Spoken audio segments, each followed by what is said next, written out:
$300 in the ground, dug one weekend, and that house never climbs past 55 degrees in the worst week of August. No compressor, no power bill, no man in a van charging you $140 just to look at it. The air comes in hot off the field, runs through a pipe buried 4 feet down, and comes out the other end cold enough that you reach for a sweater. That is not a dream, and it is not a gadget. It is dirt and a pipe and a thing the earth has done since before there was a man to charge you for it. Now let me tell you what you are paying instead. The average central air unit in this country costs you somewhere near $190 a month to run across a cooling season. Call it 5 months in the South where I sit. That is damn near $1,000 a summer just to keep the heat off your own family. Money handed over to the power company and never seen again. And that unit, the box itself, that thing dies in 12 to 15 years. And a new one with the install runs you $8,000 now. Add the service contract they sell you so the box keeps breathing, $190 a year if they're feeling kind. Add the Freon they're allowed to charge whatever they please for.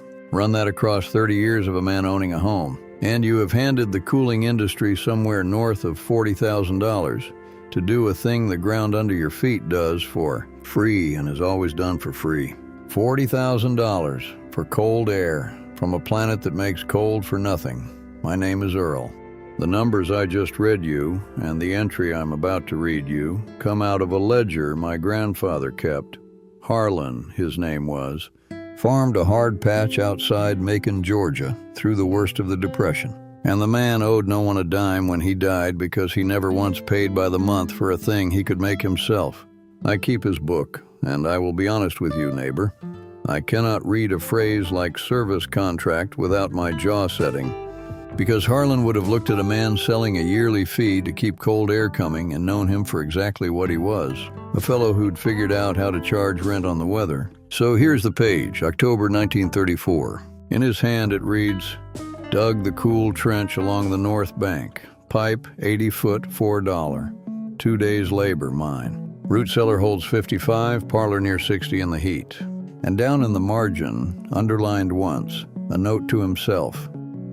Cold runs downhill, mind the slope. $4. That is what cool air cost a broke farmer in 1934. $4 and his own 2 hands. The thing has a name now, though they'd just as soon you never learned it. They call it an earth tube, or an earth-air heat exchanger, or a cool tube. And the principle is so simple, a child grasps it in one breath. Go down 4 feet into the ground anywhere in this country, and the dirt sits at a steady temperature all year, somewhere around 55 degrees. Summer and winter, day and night, no matter what the air above is doing. That deep, the earth doesn't care it's August. It forgot August happened. So you bury a pipe in that 55-degree dirt. You run it long, 60, 80, 100 feet, and you pull the hot outside air through it before it ever reaches your house. The air goes in at 95, and it crawls down that long pipe surrounded by cool earth. And the earth drinks the heat right out of it the way a cold creek pulls the warm out of your feet. By the time that air comes out the far end into your cellar or your living room, it has given up its heat to the ground, and it arrives near the temperature of the dirt itself, 60 degrees, sometimes less. The longer the pipe and the deeper the bury, the colder it comes. That's it. That is the whole machine. There is no machine. The ground is the machine, and the ground sends no invoice. Now, who took this from you and when? Because you did not stop knowing this by accident. The Carrier Engineering Corporation patented modern air conditioning in 1906, and for 40 years it was a thing for movie houses and factories. Nobody put a compressor in a home. Then in 1957, the National Warm Air Heating and Air Conditioning Association, that's the trade group, that's the men whose whole living depended on selling you a box, pushed the residential install hard, and the building codes followed the money like they always do.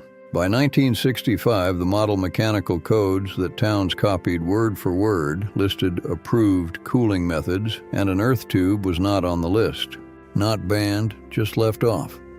Left off so that an inspector could look at your house, see no compressor with a manufacturer's plate on it, and tell you your home did not have an approved cooling system, which meant your bank could question the loan and your buyer could walk.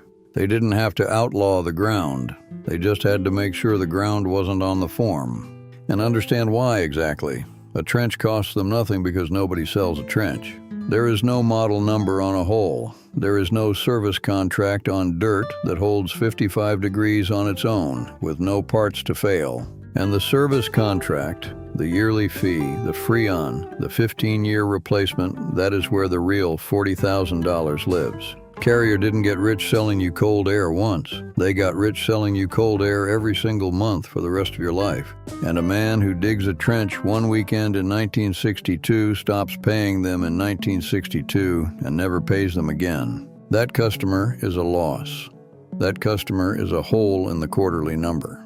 So the simple thing, the free thing, the thing Harlan did with a pipe and a shovel, got quietly walked off the approved list and out of the trade schools. And by the time I was a boy, no builder in Georgia would even say the word. They sold us the box, and they sold us the fear of the inspector, and they called it progress.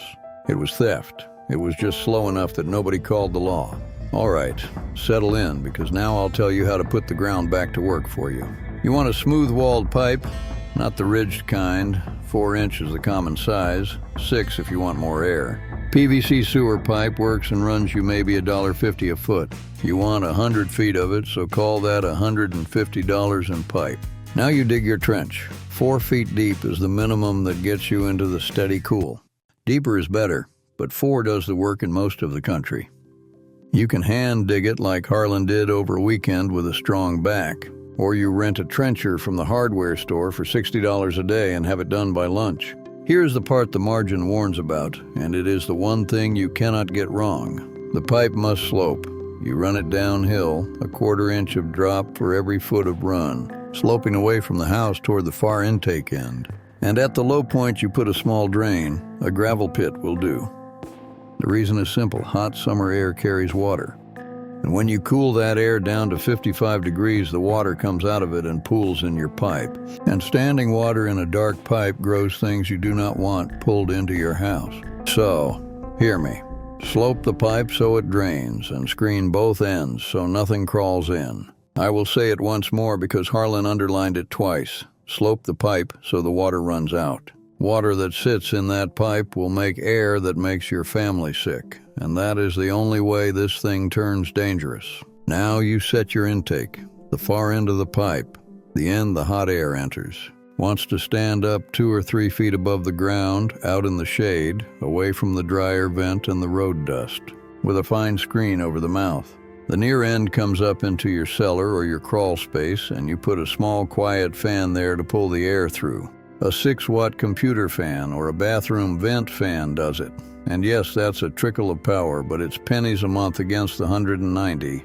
And if your house has any draft to it, you can run it without a fan at all, the way Harlan did, on nothing but the difference between cold, heavy air below and hot, light air above. Cold runs downhill, it's on the page. Bury it, slope it, screen it, set your little fan, and that's a weekend and $300 all in. Pipe and trencher and screen and a fan from the bin. Then the ground goes to work, and it never sends you a bill, and it never breaks, and it never needs a man in a van. Now I owe you the honest part, the way I always do, because Harlan would haunt me otherwise. This will not match a compressor in a Phoenix July at high noon, and it does the least good where you need it most. In wet, swampy country, the cool air comes off the pipe damp, and damp 60 is not the same comfort as dry 60. It pulls the worst of the heat off a house and holds a cellar at 55. It will not freeze your bedroom in a heat wave.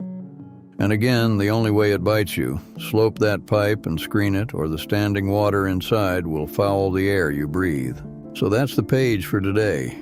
The ground under your house has been making cold for free this whole time, and somebody made sure you'd pay a stranger $40,000 rather than learn it. Tell me where you're sitting and what your last cooling bill ran.